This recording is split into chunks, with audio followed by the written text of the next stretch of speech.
Good day, Brutal Planet listeners. This is Eric, and today I have a special guest for you guys. I'd like to welcome the band Eleine.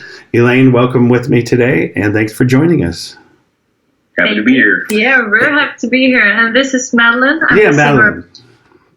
Yeah, and I'm Rikard. I'm the growler guitarist, and together with Madeliene, I'm the songwriter and co-founder of Eleine. And Rikard, before we go on any little farther, I just wanted to mention that not only are you the growler, but you were the, would you say harmonic vocalist too, the male vocalist? Sure, I am the male vocalist overall in Eleine. Yeah. Nice. Perfect. Is it okay if I segue? Yeah, of course. Use segue. All right, I'm going to segue this. Yes, segue. They approached us with their record label like a year ago, and we said, no, it doesn't feel right now. And then we just continued working with the distribution, and this year we said, sure, let's do it with the EP. Let's do this. Yeah, like a record deal. Yeah. Yeah. And so, super great. Yeah, it's easier in that way, but I mean, we collaborate. I mean, they don't say everything that you get to do this and we do everything. It's like we really do a lot together. Now we really do. So yeah, it's a lot of work all the time. I mean, it might look like everything is just going very easily. Sometimes, the YouTube views are rolling and the streams go up and everything, but it's extremely hard work behind it. And that is something we really want other people to be aware of, especially other bands that's just in the beginning. Oh yeah, man, there are bands that are like super rude. We have a collaboration with like an example for being rude. We have a collaboration with Schecter guitars, where we all play Schecter guitars, and this guy from this other band like noticed this and said, "Hey, can you give me your contact from Schecter? Just can you give it to me?" I was, no, I cannot just give it to you because you have to earn it, right? Yeah.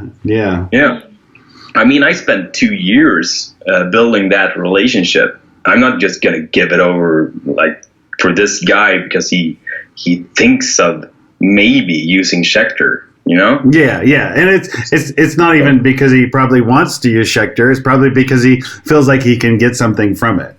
Yeah, exactly. That's right. I mean, even if we did not get this sponsorship, I would still use Schecter because I love their guitars. Yeah, and that is so annoying. I don't like that because I think that is disrespectful. That it's like what's English word? You mean the guy that? No, just this kind of thing that people just want. Is it greedy? Well, it's greedy, and they feel enabled in the like they are owed it. And I think that is so rude and disrespectful because I mean we collaborate with Sennheiser as another example, and we worked hard for that as well. I mean, we've been using Sennheiser for a long time, and I always loved their products. So that it was like a dream come true. I set the goal, and I just said I really want to collaborate with them, and now we're there. So, and that feels unreal sometimes, but I'm so really, really happy about it. So, I mean, just writing and copy pasting to all the brands you can imagine just because you want stuff for free is so disrespectful. I mean, why should people buy their music if they're doing like that? This isn't the name drop portion of the interview. We just slide it into this. Yeah. Well, the funny thing about it is or not so funny part about it is I don't know if how much you keep up on things, but there's a band over here called Cobra and the Lotus that you may be familiar with. I've heard of him. And Cobra Page is their singer, and she was talking about how much money and how much of her own time and money and she's dumped into this, and they're almost out, and they're like, we don't know if we can continue as a band because we can't afford to do this. It is expensive. I mean, it is. We lay down everything, Yep. And I am not afraid to lose everything I have to be able to do this. And a lot of a lot of it depends on how much you are willing to. I don't like to call it sacrifice, because I don't see it as a sacrifice when you do all of this because you have a dream / a goal in your life. But it's like what kind of standard in your life you're okay with having. I mean, we sold our apartment 2 years ago and moved into a very much cheaper place, and we don't have let me see, you have US dollars, just so I say it right. We don't have many hundreds of dollars for food every month, because I mean, we put everything we have into Eleine, and I mean, we're musicians full time, so everyone knows that we maybe don't earn that much at the moment, but I mean, it's very, very important that you can't do all of this and put everything you have in this and still believe that you can have the big $1 million house and be able to buy everything you want all the time at the moment. No, not right away. No. And it's not about the money. It's about the love of music. Exactly. You know? Yeah, it's the passion. And the money comes naturally later on if you do it right. You know? Yeah. If you stay true and do what you love, people will notice that and feel that passion in your music, if you're a musician, that is. And then the fame and the money will come, you know? Yeah. Maybe not that glorious extent, but who cares, you know? Yeah. Yeah, I mean, I'm just happy if we can, you know, have a okay standard. I mean, I just really just want to make music and be on tours. Yeah. That is the life I want. So if we have a kind of a K standard, I mean, but you know, it's growing every day, and it's fun to see. And it's, as I said, the love for music. We don't really care about money that way. No, not at all. I just want to survive. Then I'm happy. Well, so that's a perfect segue into your latest album. Yeah. Which we had a chance to review, and I thought was amazing. And I think it's an All Shall Burn. And I think my only complaint with it was the same complaint a lot of people has, is it was too short. It was like it was like that tease, you know. It is a little cock tease, right? Yeah, exactly. But it really was supposed to be like, we talked about it and we said, well, an EP is always appreciated by the fans, right? Because in between the full-length albums. Yeah. So why not do that? So we did, and I'm really grateful for all the reviews because they're really good, and as you say, the most common thing is that it was too short, and that is a huge compliment, and we thank you a lot for that. Oh, yeah. Because you just start listening to it, and you're getting into the groove, and you're going, yes, and then all of a sudden, I think I heard this song, and it's like, it's repeating. And I'm like, oh, okay, well, let's repeat, because damn it, that's it. Oh, thank you. So luckily for me, I was able, you know, I went on iTunes and I bought all your old stuff, so I was able to go back and listen to some of your old stuff too.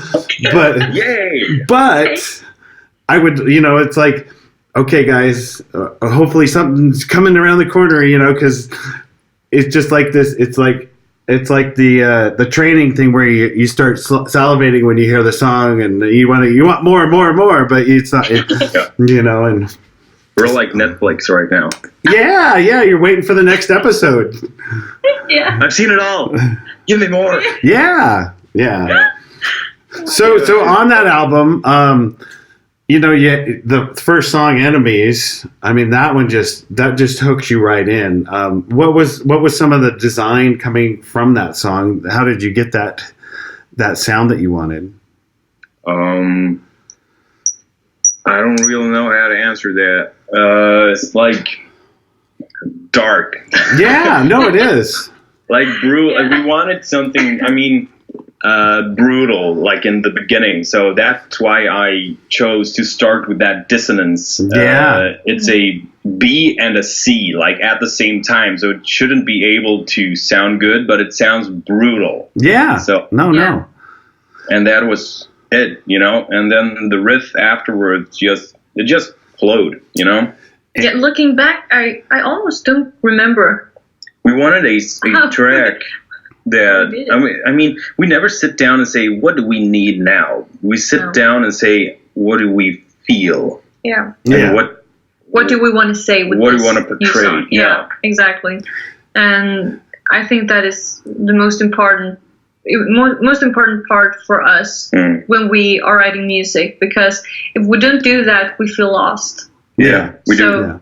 That's when we get writer's block, you know? Yeah. I mean, I can fart out like cool riffs if I want, but then I get stuck and I don't have an entire song. Like, we spent 3 days, you and I, Madeliene. Yeah. 3 days, like, oh, okay, I got this cool riff. What are we gonna do now? And like, we lost our way like 3 days, and nothing happened, you know. And today we went in, we had a thought. Okay, this is what it's supposed to be about, and we just sat down and we created an entire song today, like in a couple of hours. And that rarely happens when you don't know what to do. Exactly. You know?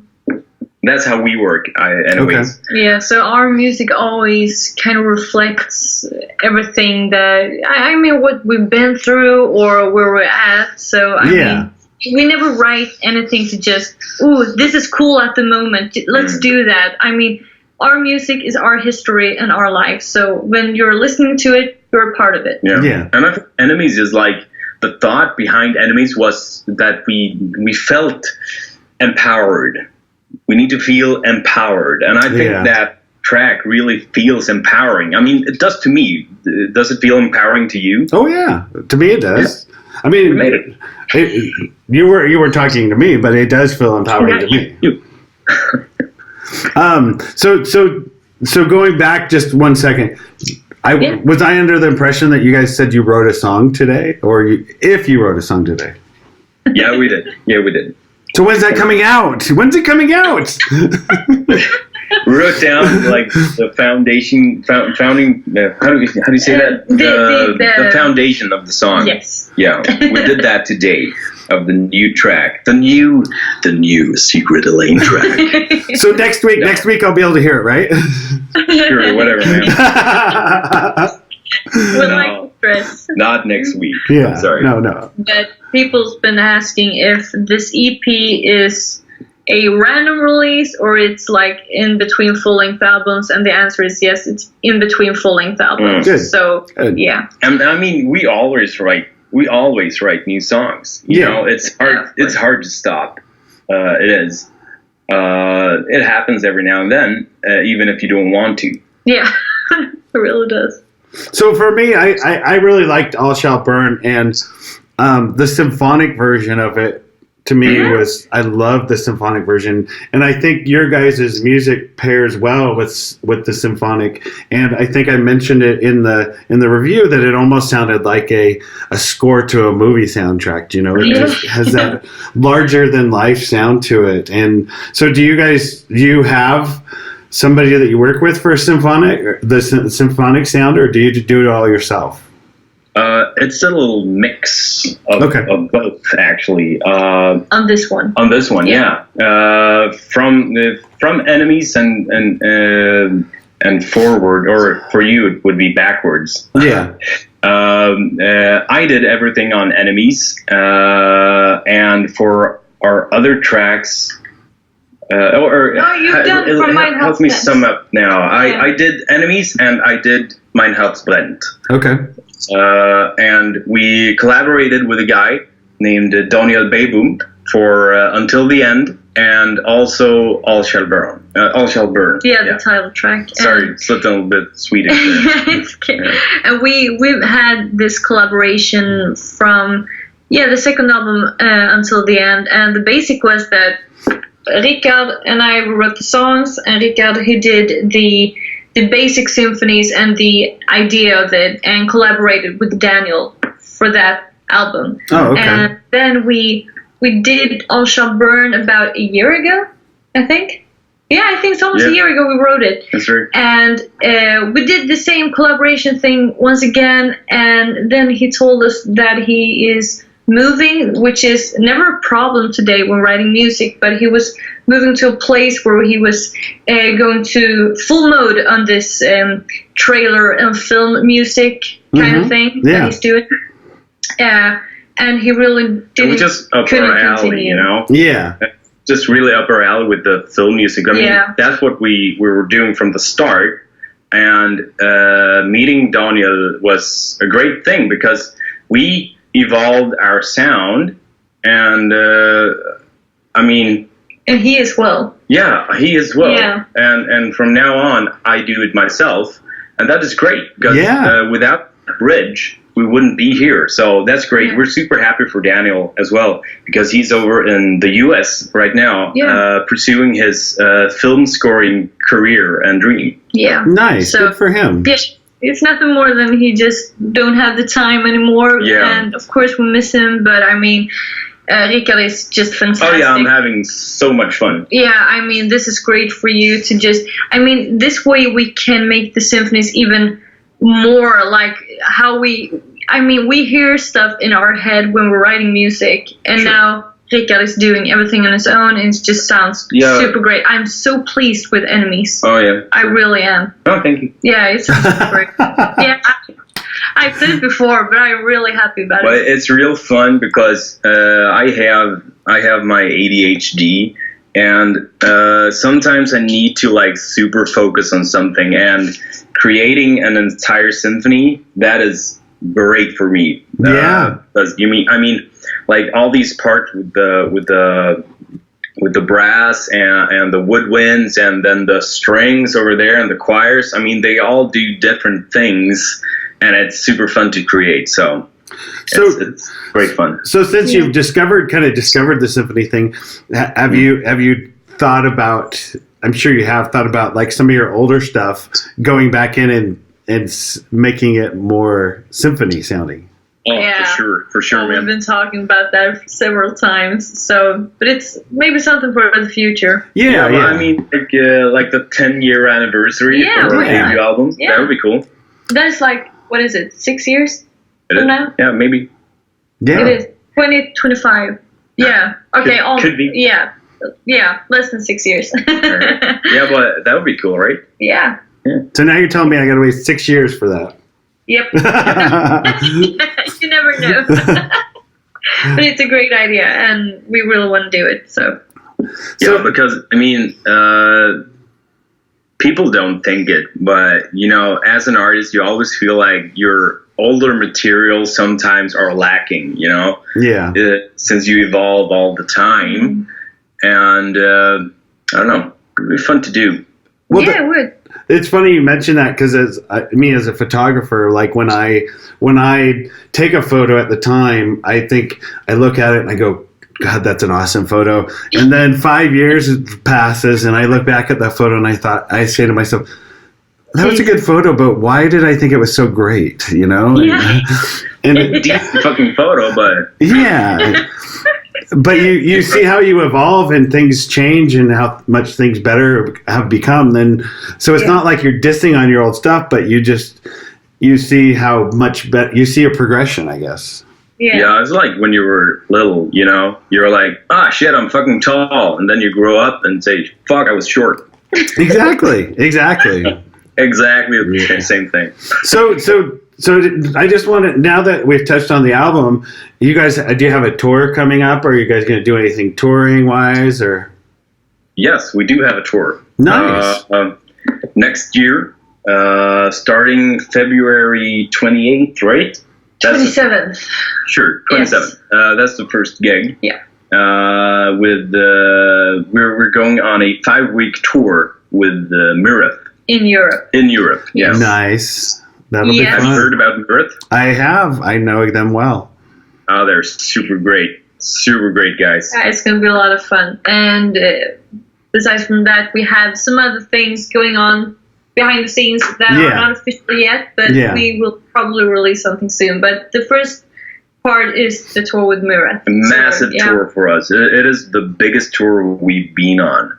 Nice. That'll be fun for you guys. It'll be a good learning experience, and you guys will have fun, and you'll build some huge followings. Oh, I hope so, man. And I'm just waiting for like something to pop up in North America. We do as well. Me too. We really want to come to the US. I mean, we're just waiting for the right moment where it's possible. Yeah. It's funny because I like your Sabaton.